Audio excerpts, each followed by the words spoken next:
And welcome back to another episode of Monday Evening Quarterback. Christian Simpson here. I hope you enjoyed the first half of the show. And once again, let me be one of the first to wish you a very Merry Christmas if you do celebrate. First half of the show, kind of caught up with you guys, talked about the Heisman, look back at the first round of the college football playoff, which is now in the books. We have a second round. Looked ahead to that. The matchups are as follow: Oregon, Texas Tech, um, Georgia will host Ole Miss in a rematch. Miami and Ohio State. You got two blue bloods here. The U, the Buckeyes. I just think of all the legendary names that have played for both of these teams, and we have Alabama and Indiana. Another one I'm really looking forward to. This Alabama defense against this physical Indiana offensive front, and they're physical defensively as well. So that's definitely going to be a battle to watch. That being said, let's dive right into the National Football League. And what a week 16 it's been. It started on Thursday night in Seattle. I previewed that one the other day. Los Angeles Rams, Seattle Seahawks. Both teams came in 11-3. And the winner, not only would they be in first place, but they would jump into the top seed in the NFC playoff picture. Now, the last time these two teams played, it was the Rams defense that really rose to the occasion, intercepting Sam Darnold 4 times, and the Rams escaped with a 27-19 victory. What would be in store the second time around? And early on, it looked like the Rams were just establishing the tempo of the game in their favor. I'm talking running the football, and Seattle's actually really good when it comes to stopping the run. Controlling the line of scrimmage, and some of the other weapons. I know my X factor coming into this game was Kobe Parkinson, a 6'7" tight end, and I knew he was going to get a lot more targets considering Devontae Adams was out. And at one point, the Rams were up by, I want to say, 16 points. I think it was 30-14 if I'm not mistaken. But as we all know, no lead is safe in the National Football League.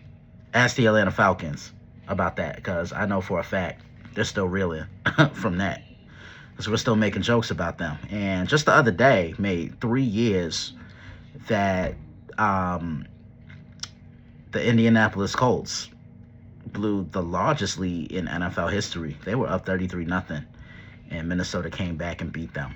I remember that like it was yesterday. It was on a Saturday. Seattle just kept chipping away and chipping away and chipping away at the lead, and Seattle came back and won this game on a 2-point conversion, 38-37. So it was very high scoring. Matthew Stafford, 29-49, 457 yards passing and 3 touchdown passes. Sam Darnold, 22-34, much better performance this time around, minus the 2 interceptions. 270 yards passing.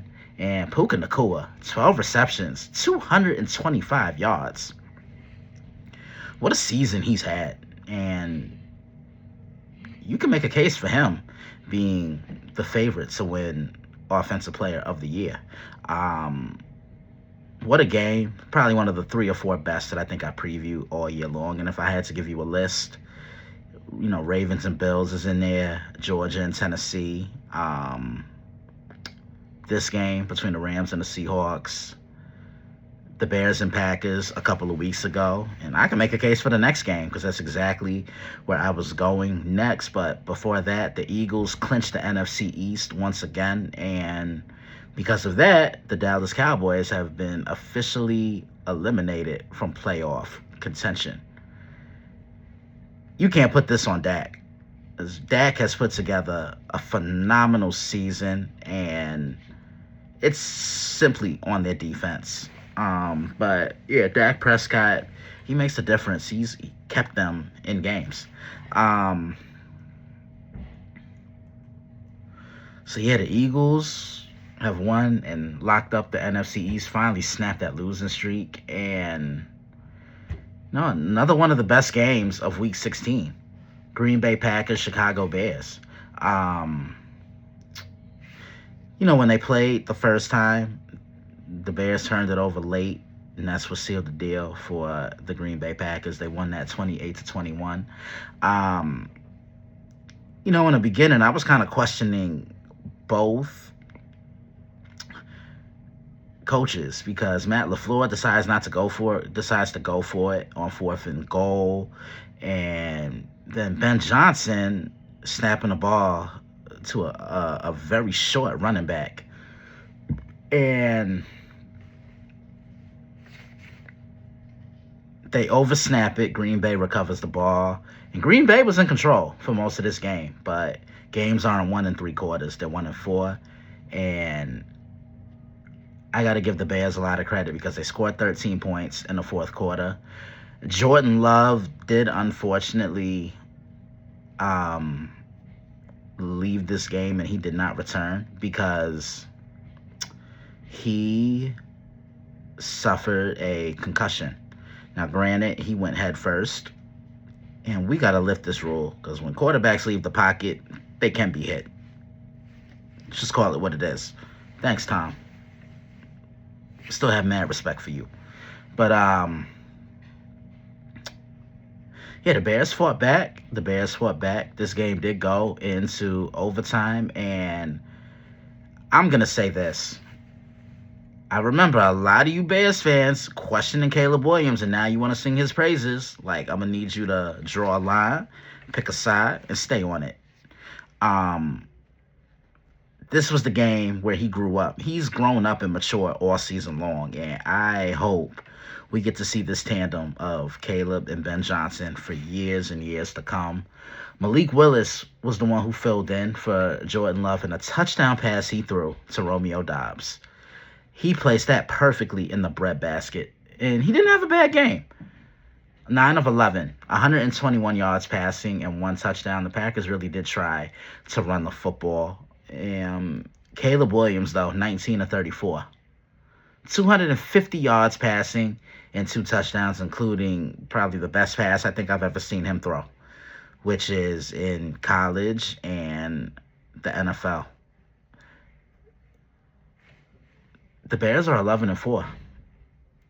And they have a huge game next week with the San Francisco 49ers on Sunday night. I think I know a guy that might be previewing it. But what a game. This is why we play the game. Some of the other things that caught my eye, the Carolina Panthers are in first place in the NFC South. Let that sink in. And if they win this division, you got to give Dave Canales some love for Coach of the Year. He might not win it, but the fact that they are in this position is incredible. And Tampa Bay, I remember at one time we were calling them the best team in football. Remember? These injuries have really settled in. Baker Mayfield, 18 of 26, 145 yards, 1 touchdown, 1 interception. Bryce Young, 21 of 32. 145 yards for Baker Mayfield, 191 yards passing for Bryce Young, and he threw 2 touchdown passes. And he's another one that has matured a lot this year. Ted McMillan, 6 receptions, 73 yards, 1 touchdown. I just think Tampa's run out of gas, and like I said, these injuries have caught up. Carolina's 8-7, and they're 5-2 at home. Wow. Who would have thought?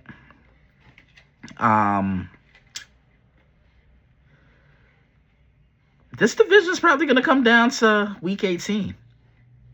I have a feeling that game's going to be flexed into something. Might be a game where Brady calls it. Might be the Saturday night game with Joe Buck and Troy Aikman. Or maybe even a Sunday nighter. Week 18 is kind of all over the place. So we find out next week who's playing when during Week 18. I I want to go to Cleveland. Now, coming into this game, I already knew that this was a trap game written all over it. I knew Cleveland was going to play Buffalo tough.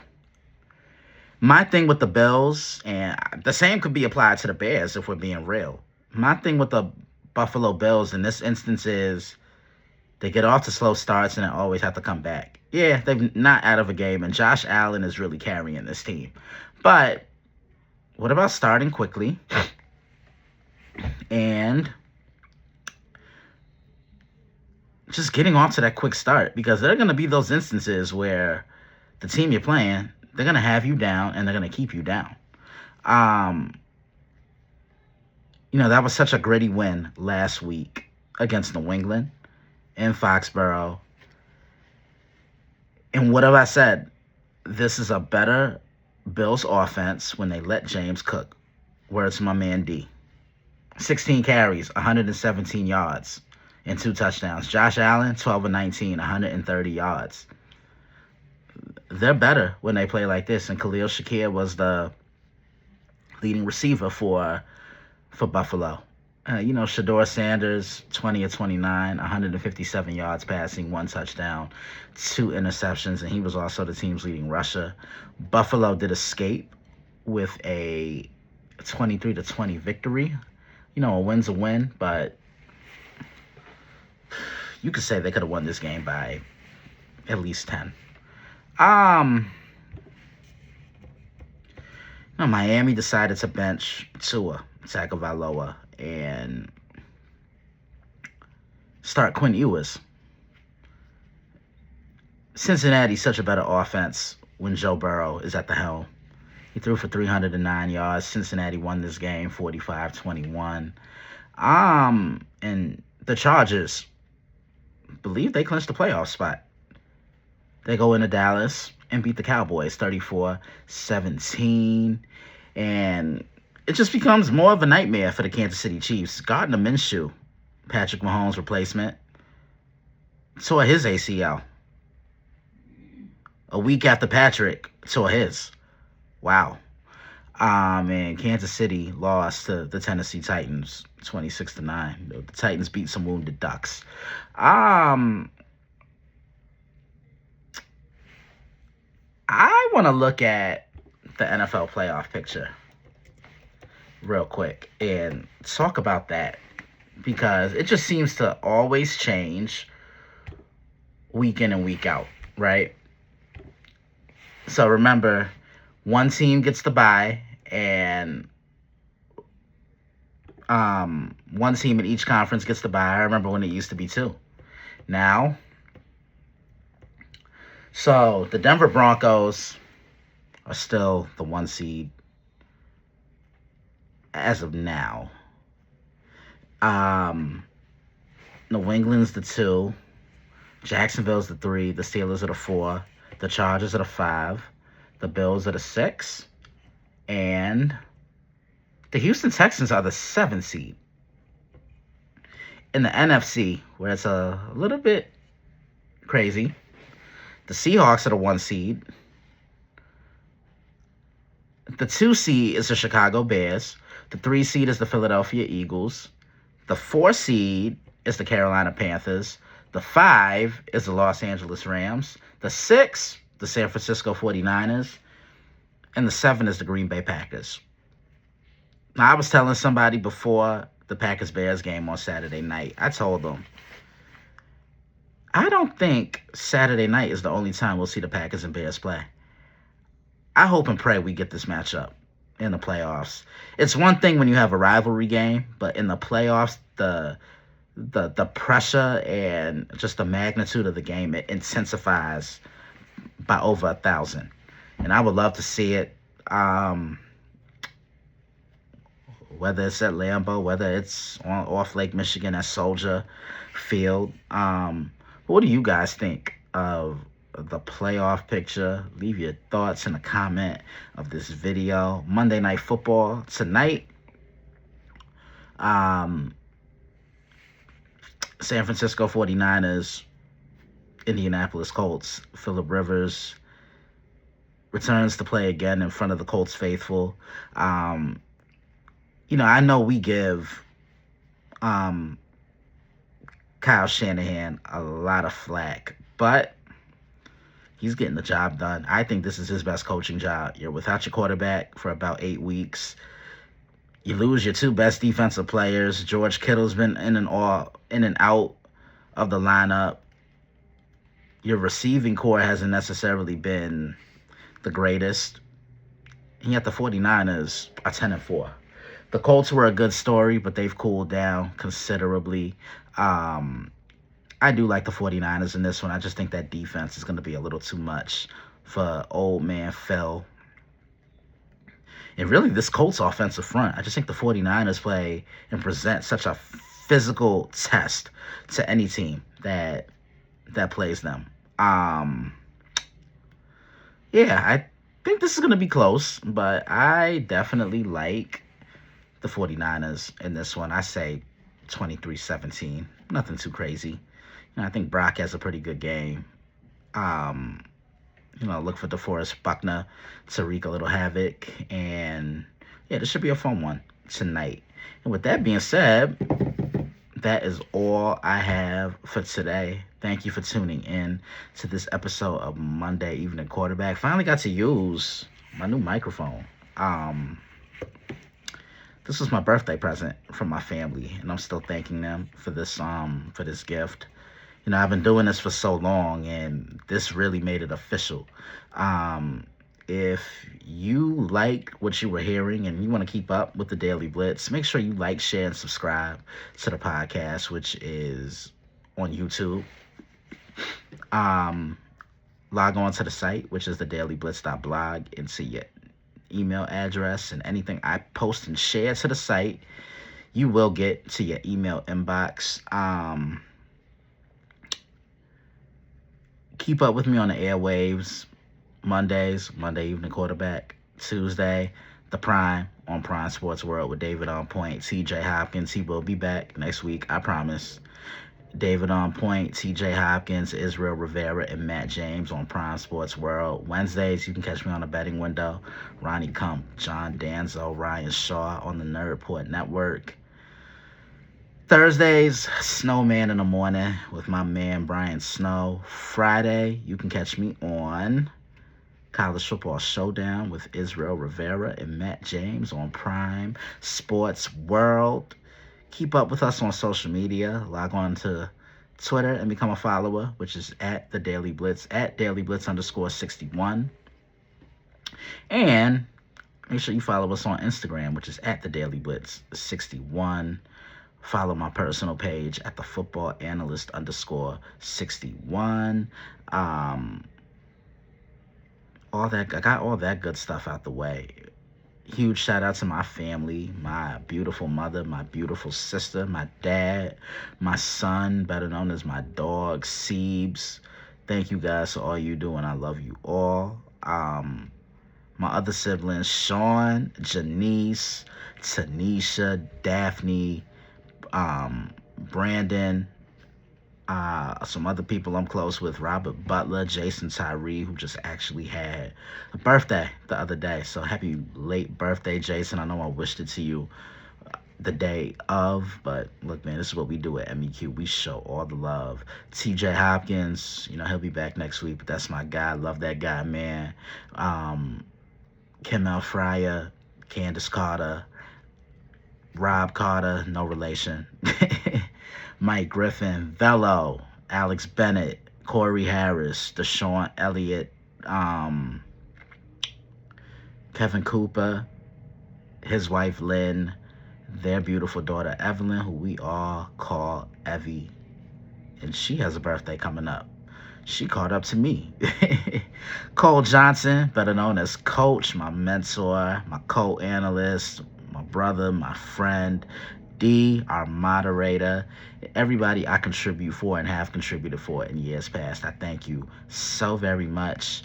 Thank you for always checking out Monday Evening Quarterback and supporting the Daily Blitz. Got another week of great previews to bring to you guys. So hopefully you stay tuned for all that. And once again, Merry Christmas. It's a big sports day for the sports fan. You got the 5 NBA games, you got the 3 NFL games, so make sure you guys tune in for that. Man, this is Christian Simpson. I'm signing off. Enjoy Monday Night Football. Have a great holiday week. Enjoy it. Eat good, live good, be good, and I'll see you guys next Monday.